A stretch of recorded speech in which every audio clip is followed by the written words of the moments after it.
मुतसिम शिकार दोस्त मिठा दिलदार तालीम सब आबाद करें। तो इन जनाब लाए माँ वतन तो करा माँ जिते भी उजा शर तू यो किया जिए सिंध अस्सलाम वालेकुम जिए सिंध जिए लतीफ। आज मुखे एक प्रोग्राम के हवाले से अज डे यानी एकता जे दिहाड़े से हवाले से गालण जो मौको मिलियो आहे। मां सकावत के उजागर करी सघां जो हवाले से कुछ चई सघां।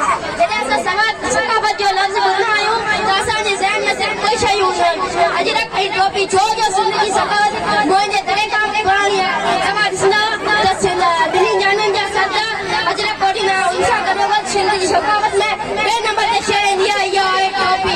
छो जो सिंध जी ॿिए नंबर ते शइ ईंदी आहे इहा आहे टोपी। छो जो सिंध जी महिमान नवाज़ी एतिरी त मशहूरु आहे छो मुल्की हुजे या गैर मुल्की कोई बि सिंध जी महिमान नवाज़ी तारीफ़ कंदो आहे।